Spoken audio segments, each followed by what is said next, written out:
Divine vision 2020 YouTube channel में आप सबका स्वागत है।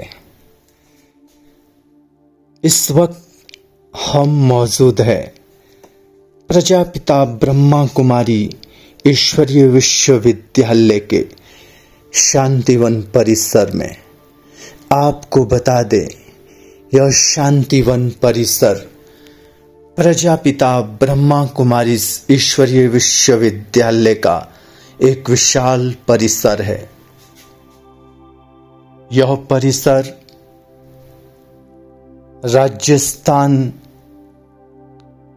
में स्थित है। आबू रोड स्टेशन से लगभग 6 किलोमीटर की दूरी पर स्थित यह विशालतम परिसर है। उसमें भी हम ब्रह्मा कुमारीज के विश्व प्रसिद्ध डायमंड हॉल के करीब है। यह डायमंड हॉल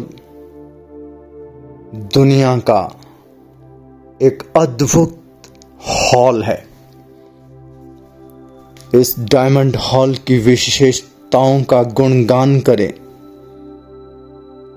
तो आप जानेंगे कि यह अनेक विशेषताओं से भरा हुआ है। इस डायमंड हॉल में आए दिन कोई ना कोई कार्यक्रम होते रहते हैं। इस डायमंड हॉल में एक साथ लगभग 25,000 लोगों के बैठने की सुविधा है।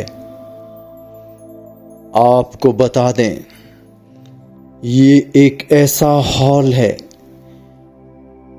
जिसमें एक भी पिलर नहीं है। विदाउट पिलर्स का यह हॉल है। हैरानी की बात तो यह है कि वो सर्वशक्तिवान ईश्वर परमात्मा पिता स्वयं इस डायमंड हॉल में दिव्य प्रवेश कर हम सभी मनुष्य आत्माओं को शिक्षक बन पढ़ाते हैं। आपको शायद यह आश्चर्य ही लगता होगा, परंतु जितना आपको आश्चर्य लगता है उससे भी ज्यादा सत्यता छुपी हुई है। यह एक नहीं, हजार नहीं, बल्कि लाखों लोगों का अनुभव है। आप देख पा रहे हैं डायमंड हॉल के बाहर का दृश्य। आपको देखने मात्र से ही एक शांति की अलौकिक अनुभूति का एहसास अवश्य हो रहा होगा। ब्रह्मा कुमारीज के शांतिवन परिसर में प्रवेश करने मात्र से ही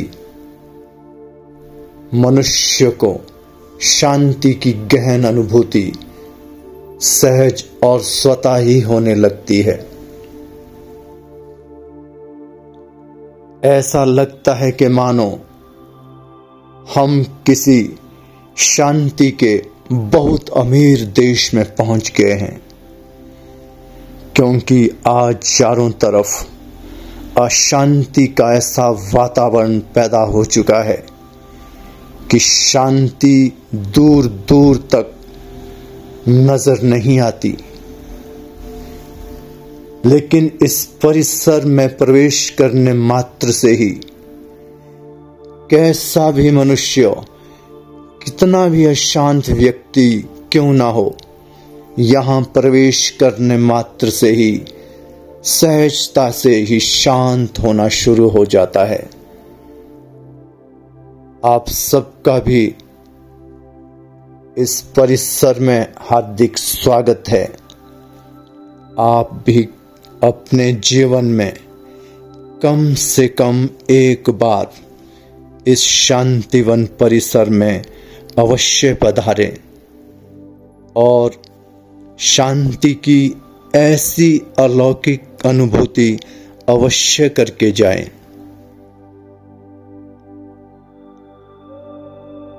तो हम आपको जो दृश्य दिखा रहे हैं यह डायमंड हॉल के बाहर का दृश्य है। इस वक्त रात्रि के लगभग 9 बजे का समय है। आप देख सकते हैं अनेक भाई बहन जो कि देश विदेश से शांति की गहनतम अनुभूति करने के लिए ब्रह्मा कुमारीज के इस शांतिवन परिसर में पधारे हैं, इधर उधर विचरण कर रहे हैं।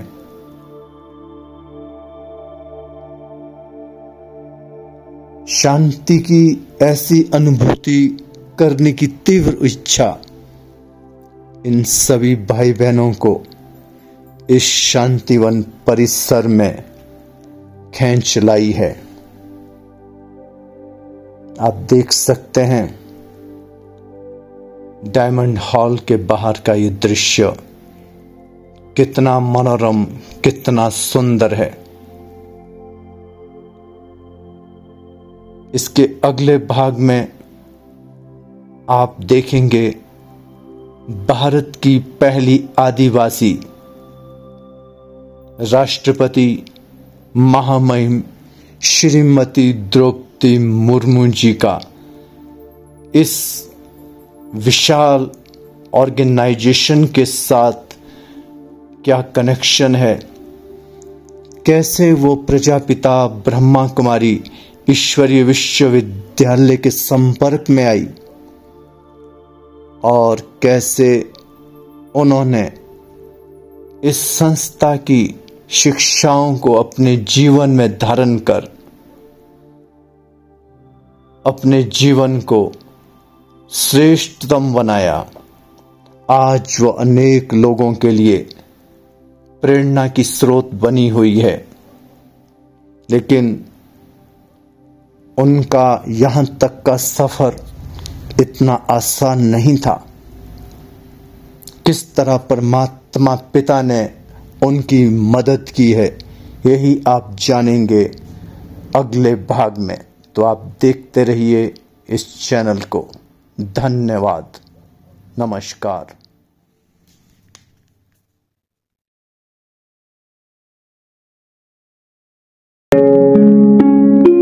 देश की नई राष्ट्रपति द्रौपदी मुर्मू, जिनकी जिंदगी के कई दुख भरे किस्सों के बारे में अब तक आपने जान लिया होगा।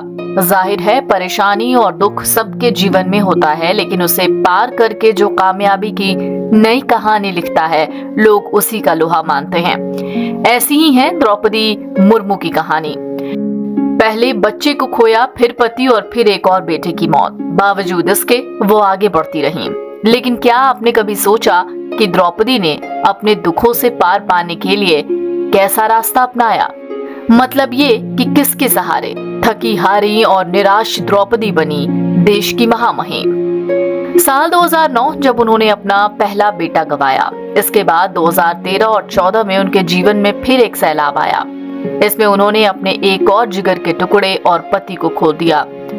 हालांकि मुर्मू को इन सब से उबरने में एक जगह सहारा मिला और वो था ब्रह्म कुमारी संगठन। ब्रह्म कुमारी ने उन्हें जिंदगी की चुनौतियों से लड़ने में मदद की, आध्यात्मिक रूप से उन्हें खड़ा करने की ताकत दी। मुर्मू खुद बता चुकी हैं कि अगर वो ब्रह्म कुमारी से नहीं जुड़ती तो शायद डिप्रेशन उनकी जिंदगी को खत्म कर चुका होता। द्रौपदी मुर्मू ने श्याम चरण मुर्मू से शादी की। ये लव मैरिज थी। शादी के 1 साल बाद उन्हें बेटी हुई। बेटी 3 साल की हुई थी कि 1984 में उसकी मौत हो गई। ये मुर्मू के लिए पहला झटका था। हालांकि धीरे धीरे वो इस झटके से उबर गई। फिर मुर्मू के 2 बेटे और 1 बेटी हुई। 2009 से 14 तक उनके जीवन में एक के बाद एक भूचाल आए। 2009 में मुर्मू के भाई के घर पर उनके 25 साल के बेटे की रहस्यमयी तरीके से मौत हो गई। इस घटना ने उन्हें पूरी तरह से तोड़ दिया था। बेटे के जाने का गम वो बर्दाश्त नहीं कर पाई। उन्होंने सबसे मिलना जुलना छोड़ दिया, डिप्रेशन में जाने लगी। ब्रह्म कुमारी संगठन के बारे में वो पहले से जानती थी। उन्होंने वहां फोन किया, फिर उन्होंने कोर्स किया। उन्हें लगा कि वो पहले ही क्यों वहां नहीं आई। कार्यकर्ताओं के जोर देने पर वो दोबारा सार्वजनिक जीवन में सक्रिय हो गईं। इस दौरान संस्था से उनका जुड़ाव बना रहा। फिर 2013 में उनके दूसरे बेटे की मौत सड़क दुर्घटना में हो गई। 1 महीने के भीतर द्रौपदी मुर्मू के छोटे भाई और उनकी मां नहीं रहे। 2014 में उनके पति का साथ छूट गया। इन दुखों के पहाड़ से उबरने के लिए उन्होंने आध्यात्म का सहारा लिया। जिस ब्रह्म कुमारी की हम बात कर रहे हैं उनके बारे में भी जान लीजिए। ब्रह्म कुमारी अंतर्राष्ट्रीय स्वयंसेवी संगठन है। ये एक आध्यात्मिक संगठन है जिसकी नींव 86 साल पहले लेखराज कृपलानी ने डाली। शुरुआत में इसे ओम मंडली के नाम से जाना जाता था। इसका मुख्यालय राजस्थान के माउंट आबू में है। इसका आधार 133 देशों में है। इसके 8500 से ज्यादा सेंटर्स हैं। लोगों में सकारात्मक बदलाव के लिए संस्था तमाम तरह के कोर्स और कार्यक्रम आयोजित करता है। मानसिक शांति और सकारात्मक दृष्टिकोण विकसित करने के लिए ब्रह्म कुमारी में राजयोग का अध्ययन करवाया जाता है। ब्रह्म कुमारियों ने द्रौपदी मुर्मू को इस पीड़ा से उबरने में मदद की। तनाव दूर करने के लिए द्रौपदी मुर्मू ने राजयोग सीखा। इसके अलावा संस्थान के अनेकों कार्यक्रमों में हिस्सा लेने लगी। यहाँ तक कि उनकी बेटी इतिश्री को भी उन्होंने संस्था से जुड़ने का सुझाव दिया। और आज इन तमाम दुखों से पार पाकर द्रौपदी मुर्मू बन गई हैं राष्ट्रपति द्रौपदी मुर्मू। श्रीमती डॉक्टर द्रौपदी मुर्मू जी हम सब के बीच में बाबा की मुरली सुन के आए हैं। आप सभी खड़े होकर के 1 मिनट अभिवादन करें।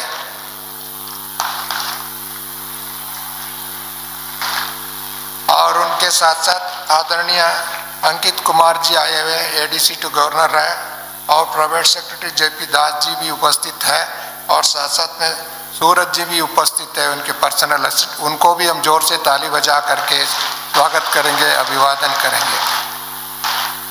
बाबा ने बहुत साल से महामहिम गवर्नरों को याद किया था, आज राजनेताओं को भी याद किया। आज भी उसका मुरली का रिपीटेशन हुआ है।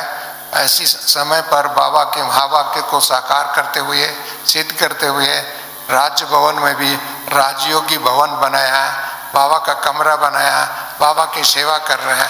ऐसी विशेष आत्मा हमारा सम्मुख के बीच में उपस्थित है और एक बार हम जोर से ताली बजा करके अभिवादन करें, सम्मान करें। ओम शांति। आज इस विशेष समय में मंच पे विराजमान गीता बहन जी, एजुकेशन विंग के अध्यक्ष मृत्युंजय भाई जी, सामने बैठे हुए देश के कोने कोने से आए हुए बाबा के बच्चे, भाइयों और बहनों, सभी को बहुत बहुत बधाई देती हूँ, शुभकामनाएं देती हूँ। आज इस अव्यक्त मुरली क्लास में आपके साथ में भी सम्मिलित हुई, इसीलिए मैं अपने आप को बहुत गौरवशाली समझती हूँ। ऐसे ये डायमंड हॉल मेरे लिए नया नहीं है। जब मैं गवर्नर बनी नहीं थी तब भी मैं आती थी, और जब गवर्नर बनने के बाद ये शायद मेरा सेकंड टाइम आना। बाबा ने मुझे बहुत बार बुलाए हैं, लेकिन बाबा मुझे जो काम में नियुक्त दिए हैं, बाबा के काम के साथ साथ बहुत सारा काम के लिए मुझे समय देना पड़ता है। इसीलिए मैं बीच में मुझे मृत्युंजय भाई सभी बहनों ने बुलाने से भी मैं नहीं आ पाई, इसीलिए मैं दुखी तो हूँ। फिर भी इस पद में आने के बाद जो भी मैं हूँ बाबा के लिए ही हूँ।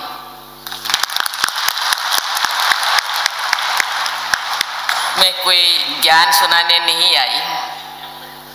ऐसे तो मैं बाबा के बच्चे 2009 से बनी हूँ।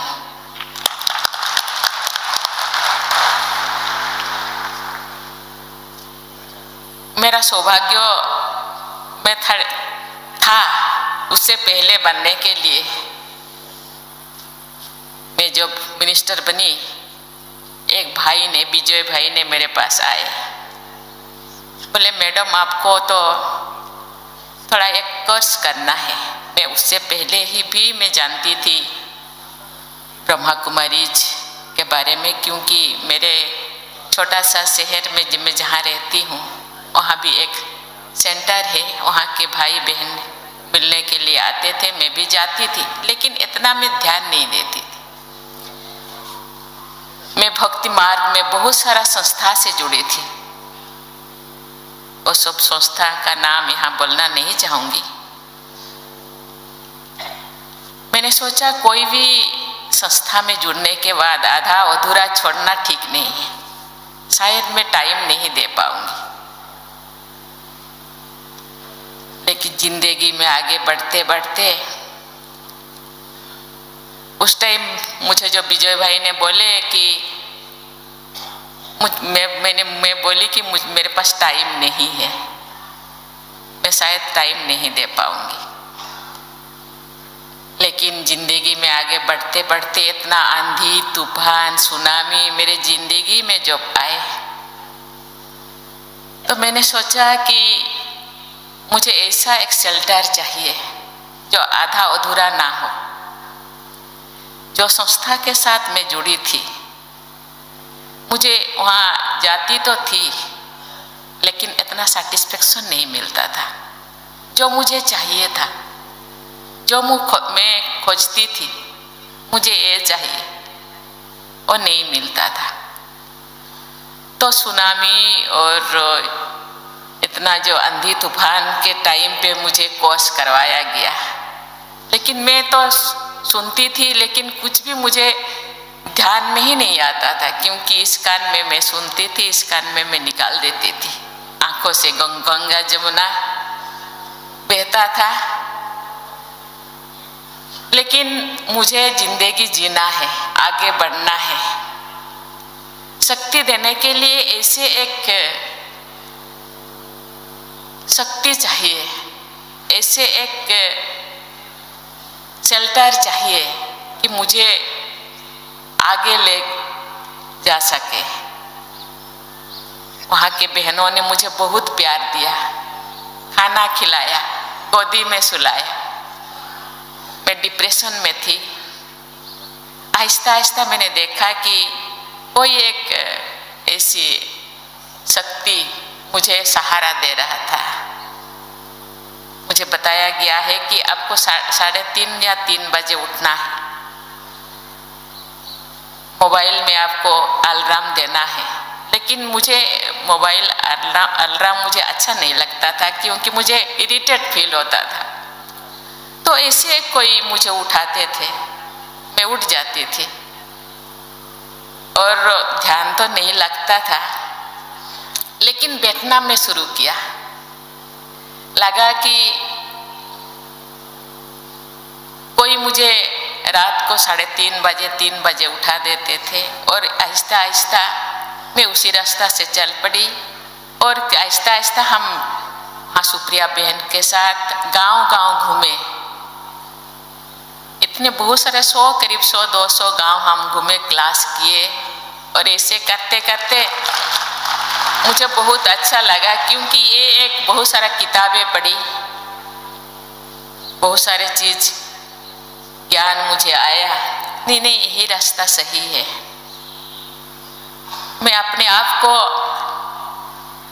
पूछी कि मुझे क्यों ये सब ज्ञान पहले नहीं मिला। पहले सा ही मिलता तो इतना सारा जो आंधी तूफान सहने के लिए जो शक्ति मुझे चाहिए था, और शक्ति शायद पहले से मिल जाता। तो बाबा ने बोले कि समय से पहले ये कुछ चीज नहीं होता।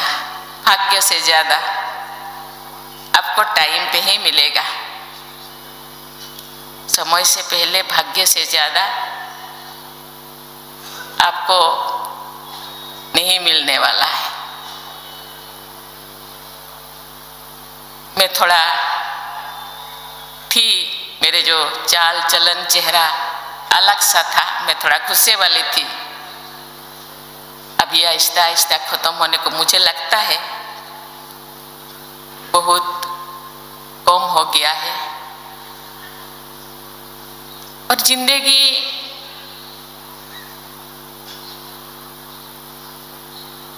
खुशी महसूस हो रहा है, अंदर से खुशी महसूस हो रहा है। बहुत सारे आत्माओं को मैंने सलाह दी तो बहुत सारे आत्माएं भी इसी रास्ता पे आए। मुझे खुशी हो रहा है कि जिंदगी जीने का जो तला बाबा ने जो सिखाए हैं यही सही है, लेकिन इसको प्रैक्टिस करना होगा। आज भी मैं मुरली पढ़ती हूँ, ऐसे पहले जैसा मैं प्रोटोकॉल के कारण सेंटर नहीं जा पाती। वहाँ निर्मला बहन बीच बीच में बुलाते हैं, लेकिन इतने ताम झाम ये सब इसके साथ जाना मुझे अच्छा नहीं लगता। इसीलिए कंप्यूटर से रोज मुरली निकाल के मैं पढ़ती हूँ। सुबह शाम अकेला पढ़ती हूँ, योगा करती हूँ, अपना एक कमरा बनाई हूँ। और जब राजभवन गई तो राजभवन का माहौल थोड़ा अलग सा था। जाने से पहले मैंने बोली कि नहीं, मेरा खान पान ऐसे होना चाहिए और ये सब चीज़ें थोड़ा ये सब करना चाहिए। तो उससे पहले ही सब ठीक ठाक हो गया। आज मुझे बाबा ने केवल, मैं अपने सेंटर में सुबह शाम नहीं जा पाती हूँ, लेकिन बाबा ने मुझे पूरा इंडिया के सेंटर, बहुत सारा सेंटर में जाने का मौका मुझे दिए।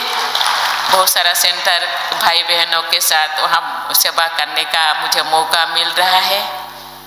और बाबा का काम में मैं थोड़ा बहुत समय दे पा रही हूँ, इसीलिए मैं अपने आप को बहुत खुश नसीब समझती हूँ।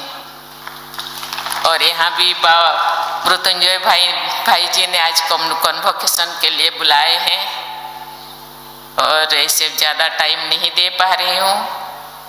फिर भी मुझे जो आप बुलाए हैं, इसीलिए आपको मैं धन्यवाद देना चाहती हूँ। इतने सारे भाई बहन के साथ मैं इसीलिए यहाँ आती हूँ। कोई भी सेंटर में मुझे बुलाने से मैं ना नहीं कहती, चली जाती हूँ, क्योंकि भाई बहन बहुत प्यारे होते हैं। उनका सकाश लेने के लिए, उनका दृष्टि लेने के लिए, मैं वहाँ का वाइब्रेशन लेने के लिए मैं जाती हूँ, क्योंकि वहाँ का माहौल में अलग से महसूस होता है, अलग से दुनिया में थोड़े देर के लिए जीने के लिए मन कर रहता है। इसीलिए मैं बार बार जाती हूँ, मुझे बहुत अच्छा लगता है।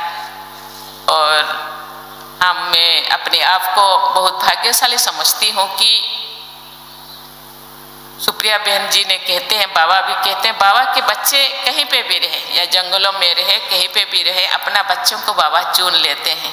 मुझे पता नहीं मैं बाबा को कितना प्यार करती हूँ, लेकिन बाबा मुझे बहुत प्यार करते हैं। और आप सब प्यारे भाई बहनों के बीच आपका प्यार पाने के लिए मैं आई हूँ। मुझे बहुत खुशी है कि आपके बीच संगठित रूप में कुछ समय मिलने का, यहाँ रहने का मुझे मौका मिला। इसीलिए आप सबको भी बहुत बहुत धन्यवाद देते हैं। Om Shanti.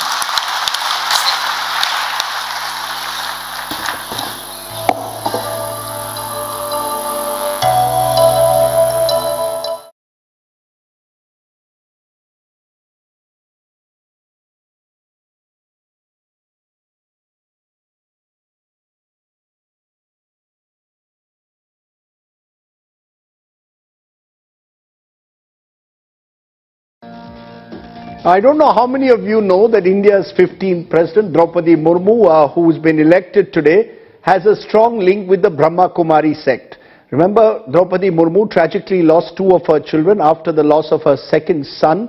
She decided to become part, at least, or be tied up with the Brahma Kumaris, and Joining me now, therefore, is someone who knows Draupadi Murmu from that period, B.K. Natmal, Brahma Kumari's Cuttack, Odisha. So, Natmal जी, आप कब से जानते हैं द्रौपदी मुर्मू को और उनकी खासियत बताइए, क्या बात है? क्योंकि नेता तो बहुत कुछ कहेंगे, आप उनको किस तरह से देखते हैं?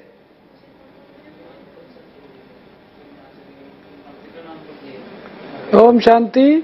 ओम शांति। मैं ब्रह्मा कुमारी ऑर्गेनाइजेशन से नथमल भाई बात कर रहा हूं जी। ब्रह्मा कुमारी के कांटेक्ट में जब आप 2000 में मिनिस्टर बने तब आप ब्रह्मा कुमारी के कांटेक्ट में आए। हमारा एक प्रोग्राम था, उस प्रोग्राम में हमने इनवाइट किया था कटक में सबसे पहले। उसके बाद में रायरंगपुर में आप रहते और भुवनेश्वर में, लेकिन कभी कभार आना हुआ। लेकिन 2009 से उनके साथ में अच्छा कांटेक्ट हुआ और 2009 के बाद में उन्होंने आध्यात्मिकता को अच्छी तरह से पहचाना और राजयोग को पहचान करके उन्होंने अपने जीवन शैली के अंदर राजयोग को उतारा। और जब जब उनको मौका मिलता था वो आश्रम पे ब्रह्मा कुमारी के रायरंगपुर में आते थे। उनके साथ साथ उन्होंने अपने जीवन शैली के अंदर सुबह 3:30 बजे उठना, हमारे आध्यात्मिक सुबह 3:30 बजे आधार पर सुबह की चर्चा करना, उन्होंने अपने जीवन का, हाँ, मॉर्निंग में सुबह 3:30 बजे रोज अमृत वेले आज भी उठते हैं। और 2009 से हमारे कांटेक्ट में विशेष रूप से उनका आना हुआ और उनके बाद उन्होंने अपने जीवन शैली को एक राजयोग के अपना एक आधार बना करके उस पर आज तक वो चल रही हैं। जब राज्यपाल बने उस समय भी वो राजभवन में राजयोग की शिक्षा खुद करते थे और सुबह 3:30 बजे उठना आज तक उनका चल रहा है, चाहे कितना भी देरी से उनका कार्यक्रम पूरा हो। लेकिन अभी भी सुबह 3:30 बजे उठती हैं और 1 घंटा राजयोग करती हैं, उसके बाद में एक्सरसाइज करती हैं, उसके बाद में भगवान के महावाक्यों को वो पढ़ती हैं। इस प्रकार से उनकी दिनचर्या 2009 से ब्रह्मा कुमारी के क्लोजली आना हुआ। नथमल जी, आपने कुछ चीजें हमें बताई है जो एक तरह से हमारे लिए भी और हमारे दर्शकों के लिए भी बहुत नई होगी। That there is mister Nathmal Singh, the new president of India gets up every day at 3:30 in the morning. That's when she starts her day, puja and the various other rituals associated with the Brahma Kumaris, and in the last decade or so she's been closely identified with the Brahma Kumari sect. Natmal ji, aapne humse Cuttack se baat ki, bahut bahut shukriya. As I said, this is in many ways a defining moment to have Draupadi Murmu as India's 15th president. Hi everyone, this is Manisha Manchari and today I want to express my deepest gratitude towards my mentor B.K. Sister Shivani and Brahma Kumaris. I came in contact with this organization as a kid. I was just in class 8 and we were watching television and suddenly I saw her and I was like glued to her, attracted completely, and I felt, oh my god, everything that she's saying is making so much sense. I don't know how as a kid I was able to understand that, but yes, I was able to understand everything that she was saying. But everything till then was at a very surface level. When I went to Delhi and I was doing engineering, I was going through a very low phase of my life at that period, and I was watching her and she said at the end that if you want to know more about the organization, then visit the nearest center and do the 7 days course. I was like, this is it, I want to do this course and let me see what is it. I went there, completed my 7 days course, and I tell you, the person who I was before that course and the person who I became after that course were not the same person. I was completely different. I was completely different in my perspective, in my thinking. Everything has changed. I had found my eye of the storm. Now, no matter what is happening outside, I know how to return back to my eye of the storm. I will just say spirituality is for everybody, for you and me, for everyone. ज्ञान सागर को याद करना है। भक्ति मार्ग में कहते हैं, आप आएंगे तो हम आपको ही याद करेंगे। तो ये बातें याद करनी चाहिए। हर एक अपने से पूछे, हम एक बात को याद करते हैं या अनेक मित्र संबंधियों आदि को याद करते हैं? एक बात से ही दिल लगाना है। अगर दिल और तरफ गए तो याद व्यभिचारी हो जाती। बाप कहते हैं बच्चे मां एकम याद करो। फिर वहां तुम्हें देवी संबंधी मिली। नई दुनिया में सभी नए मिलेगी, तो अपनी जांच रखनी है। हम किसको याद करते हैं? बाप कहते हैं तो मुझ पांडवों के बाप को याद करो। मैं ही पति पावन हूं। कोशिश कर और तरफ से बुद्धियों हटाकर बाप को याद करना है।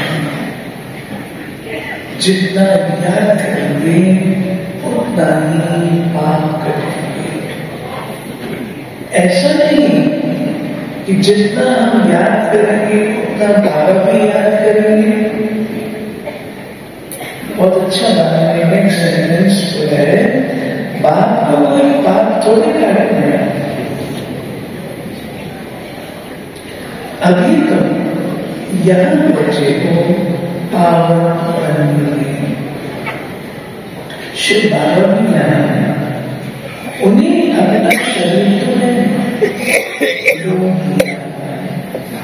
तुम्हारे बाप से प्रतिज्ञा की हुई है, बाबा आप आएंगे तो आपके बन नई दुनिया के मालिक बनेंगे।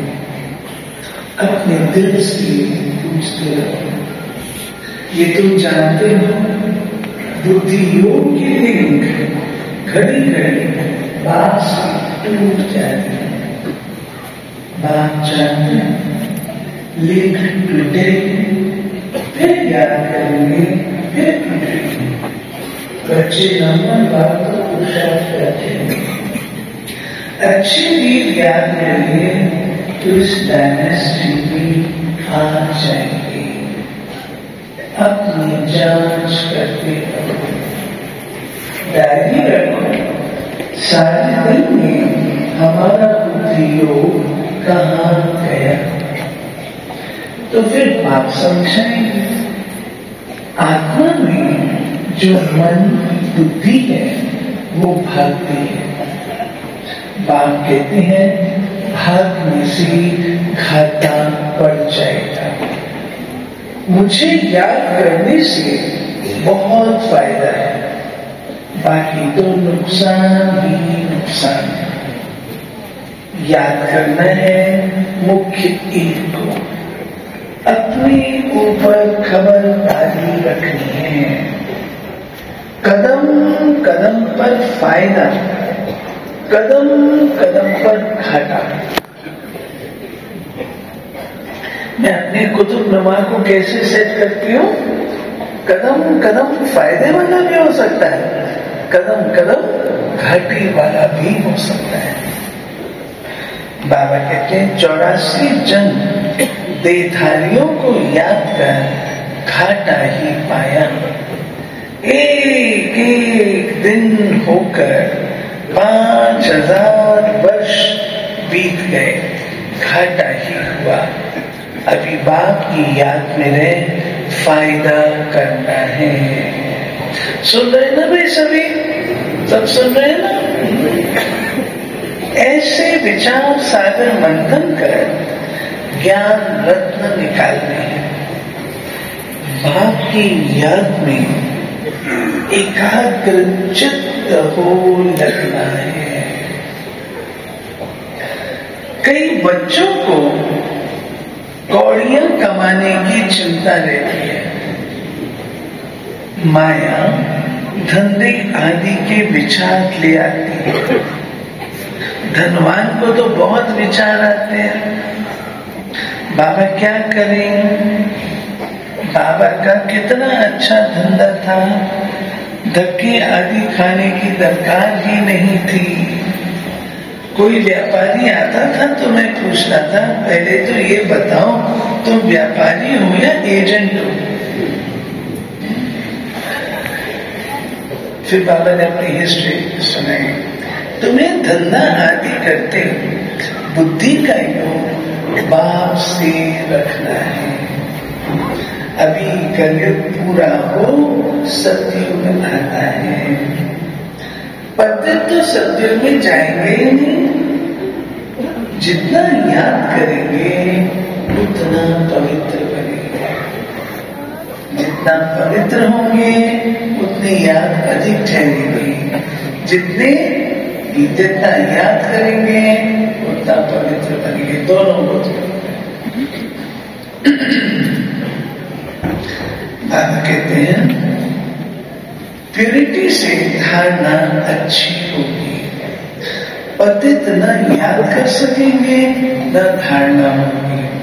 कोई को तकदीर अनुसार समय मिलता है, पुरुषार्थ करते हैं। कोई को समय ही नहीं मिलता, याद ही नहीं करते। जिसने जितनी कोशिश कल पहले की है उतनी करते हैं। हर एक को अपने से मेहनत करनी है। कमाई में खाना पड़ता था तो आगे कहते थे ईश्वर की इच्छा। अभी कहते हैं पहले कहते थे ईश्वर की इच्छा, अभी कहते हैं बोलो ड्रामा।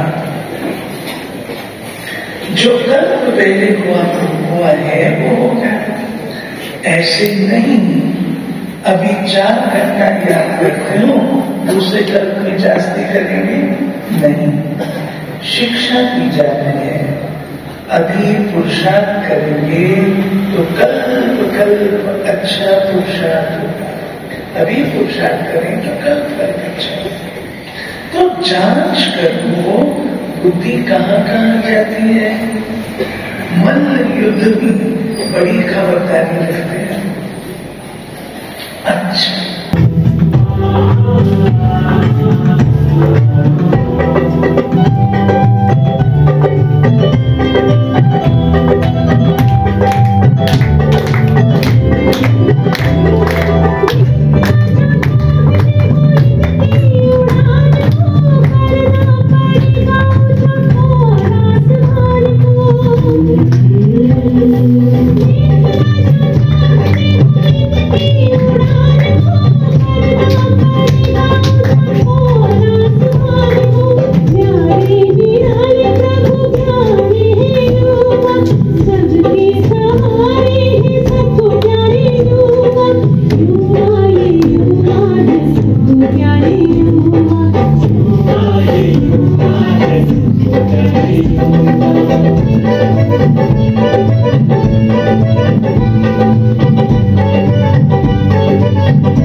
जोरदार तालियां। और मैं दोनों कन्याओं से निवेदन करूंगी वो आगे आ जाएं। मुख्य अतिथि के द्वारा आपको कैप एज ए गिफ्ट दी जा रही है। और मैं बताना चाहूंगी ये डांस जो मैंने तैयार किया है, आप सभी जानते हैं कल पेपर था आप सभी का, तो पेपर के आने के बाद and time with himself to be ready, preparation to act. Okay, which song? Okay, a few words. This is my favorite song. English, Hindi. Hindi. हमने देखा, हमने पाया, शिव भोला भगवान, कितना मीठा, कितना प्यारा, शिव भोला भगवान, शिव भोला भगवान. It is the first song, Brahman song, the first song which Brahman recorded, which Brahman created. It's a very nice song, very beautiful, and very powerful. You're a foreigner, but you're singing like you're Indian. I just copy. Listen. You have crammed this song. What? Crammed. Crime? Crammed. What means crime? Cram means. संगम का शुभ पावन युग यह, नई सृष्टि का प्रात, मनोविकारों की मूर्छा माया, बीत चली है रात, अनुभव की है बात हमारी, नहीं तर्क का ज्ञान, कर लो परिचया परम पिता का, नहीं शब्द जंजाल, नहीं शब्द जंजाल. हमने देखा, हमने पाया, शिव भोला भगवान, कितना मीठा, कितना प्यारा, शिव भोला भगवान, शिव भोला भगवान. Super, fantastic. वो पहने बैठी